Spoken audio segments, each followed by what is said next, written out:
Hello girls, myself Rami Krishna from Chemistry Department, CRR College for Women.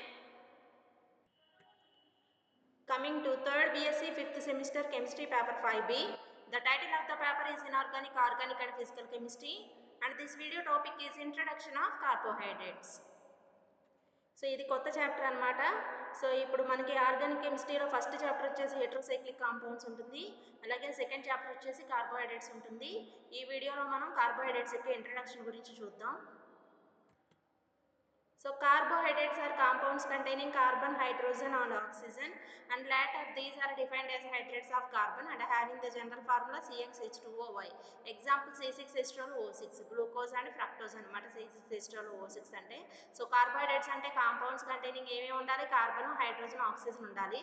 అలాగే later these are defined as ఎలా define చేస్తున్నారు అని అంటే carbons యొక్క hydrates అనమాట, హైడ్రేట్స్ ఆఫ్ కార్బన్ అనమాట. Having general formula CxH2OY, CX ఉండాలి, అలాగే H2OY ఉండాలి.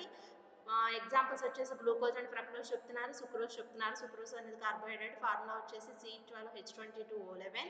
అలాగే స్టార్చ్ అనేది కార్బోహైడ్రేట్ అనమాట, C6H12O5N అనమాట దాని formula. So these are the examples for carbohydrates. So, but later it was observed that certain carbohydrates does not satisfy the above general formula. So example వచ్చేసి C6H12O6 రామ్నోస్, C7H14O6 రామ్నో హెక్సస్ అనమాట. But ఏంటి అంటే పైన ఇచ్చిన definition wrong అని చెప్పేసి కొన్ని proofs నుంచి ఇక్కడ మనకి చెప్తున్నారు. ఏంటి అని అంటే కొన్ని కార్బోహైడ్రేట్స్ అయినప్పటికీ కూడాను జనరల్ ఫార్ములా CxH2OY ఫార్ములాని సాటిస్ఫై చేయట్లేదు. ఎగ్జాంపుల్ వచ్చేసి ఇక్కడ రామ్నోస్ చెప్తున్నారు, అలాగే రామ్నో హెక్సోస్ చెప్తున్నారు. ఈ రెండు కూడా కార్బోహైడ్రేట్సే, బట్ ఏంటి అని అంటే జనరల్ ఫార్ములాని సాటిస్ఫై చేయట్లేదు. అలాగే ఇంకో కండిషన్ చెప్తున్నారు, certain compounds which are not carbohydrates but satisfy the above formula. Certain organic compounds తీసుకున్నట్లయితే అవి కార్బోహైడ్రేట్స్ కాకపోయినా సరే అబోవ్ ఫార్ములాని CxH2OY ఫార్ములాని సాటిస్ఫై చేస్తున్నాయి. ఎగ్జాంపుల్స్ వచ్చేసి formaldehyde, acetic acid and lactic acid అనమాట.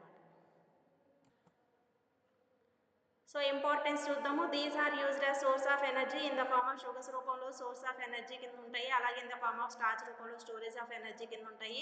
అలాగే these are distributed in both plants and animal tissues and shells of crabs. అలాగే బోత్ ప్లాంట్స్ అండ్ యానిమల్ టిష్యూస్లోను అలాగే షెల్స్ ఆఫ్ క్రాబ్స్లోను డిస్ట్రిబ్యూట్ అయ్యి ఉంటాయి. అలాగే these are constituent parts of DNA and RNA.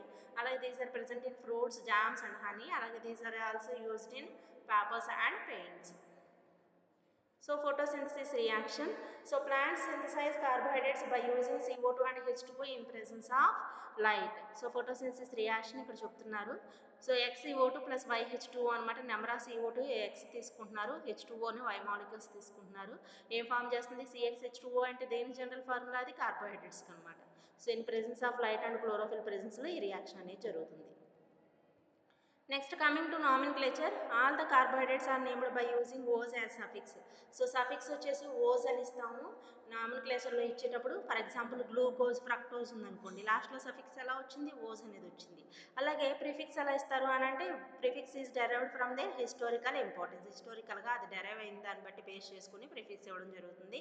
For example lactose కనుక తీసుకున్నట్లయితే ఎక్కడి నుంచి డెరైవ్ అవుతుంది, లాక్టీజ్, మిల్క్ నుంచి డెరైవ్ అవుతుంది. మిల్క్లో లాక్టీజ్ అనేది ఉంటుంది కాబట్టి దాన్ని లాక్టోజ్ అనే పేరు వచ్చింది.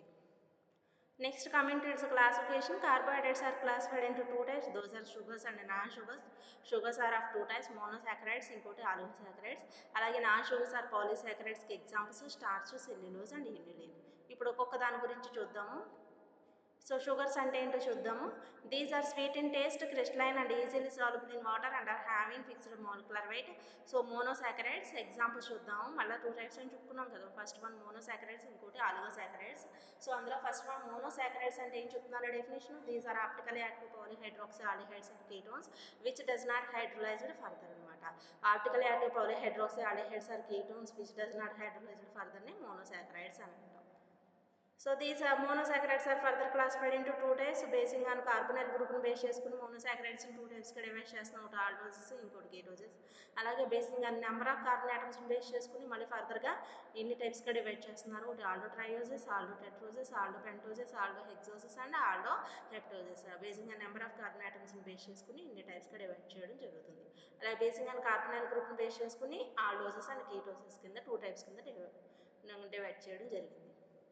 అలాగే నెక్స్ట్ టైప్ వచ్చేసి ఆలిగోసాకరైడ్స్ చూద్దాము. అందులో వచ్చేసి డెఫినేషన్ ఎలా చెప్తున్నారు, these are hydrolysis forms 2 to 10 monosaccharide units అనమాట. So these are classified basing in number of monosaccharide units formed on hydrolysis. These are 3 types: disaccharides, trisaccharides and tetrasaccharides. So hydrolysis చేసినప్పుడు ఆలిగోసాకరైడ్స్ ఎన్ని units form చేస్తాయి, 2 to 10 monosaccharide units form చేస్తాయి.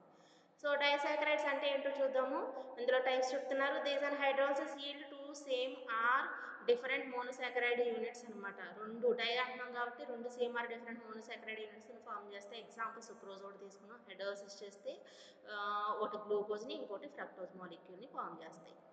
ట్రైసాకరైడ్స్ అంటే ఏంటో definition చూద్దాము. These are hydrolysis yields 3 monosaccharides. Example వచ్చేసి C18H32O16 raffinose అనమాట దాని పేరు. అలాగే టెట్రాసాకరైడ్స్ అంటే these are hydrolysis forms 4 monosaccharide units and hydrolysis. Example stachyose. All mono and disaccharides అందులో ఎక్సెప్ట్ సుక్రోజ్ తప్ప reduces Tollens reagent Fehling's reagent. ఏ మోనోసాకరైడ్స్ అండ్ డయాసాకరైడ్స్ అయితే టోలెన్స్ రియేజెంట్ వెహిలెన్స్ సొల్యూషన్ని రెడ్యూస్ చేస్తాయో, అంటే వాటితో పాజిటివ్ టెస్ట్లు వస్తాయో వాటిని రెడ్యూసింగ్ షుగర్స్ అని అంటాం. All the others which does not reduces Tollens reagent and Fehling సొల్యూషన్స్తో రియాక్ట్ కావో వాటిని నాన్ రెడ్యూసింగ్ షుగర్స్ అని పిలుస్తారు. నాన్ షుగర్స్ అంటే ఏంటో చూద్దాం. These are tasteless amorphous solids which are insoluble in water or forms colloid in solution. The molecular weight of non-sugars varies. Example starch, inulin and cellulose. Example వచ్చేసి general formula C6H10O5N. The other type of polysaccharides are having the general formula C5H8O4N. These are present in pentogens available in less amount. Polysaccharides and hydrolysis yields number of monosaccharide units. So polysaccharides and hydrolysis చేసినప్పుడు number of monosaccharide units form చేస్తాయి. Chemically polysaccharides are considered as polymers of monosaccharide units. సో chemically పాలిసాకరైడ్స్ని ఎలా చెప్తున్నారు అని అంటే polymers of monosaccharide units కింద consider చేస్తున్నారు. When the polysaccharides consist of same type of monosaccharide units వాటిని హోమోపాలిసాకరైడ్స్ అని అంటే example starch, inulin, cellulose. When the polysaccharides consist of different types of monosaccharide units వాటిని హెట్రోసాకరైడ్స్ అని అంటే example chondroitin, sulphate. Of all the carbohydrates monosaccharides అనేవి చాలా important. ఆ మోనోసాకరైడ్స్లో మనకి సిలబస్లో ఏమేమి ఇచ్చారంటే గ్లూకోజ్ అండ్ ఫ్రక్టోజ్ని ఇచ్చారు. ఆ గ్లూకోజ్ అండ్ ఫ్రక్టోజ్ చాలా చాలా ఇంపార్టెంట్. సో మోనోసాకరైడ్స్ మళ్ళీ 2 టైప్స్ ఏం చెప్తున్నారు, ఆల్డోజెస్కి ఎగ్జాంపుల్ గ్లూకోజ్, కీటోజెస్కి example fructose. So thank you all.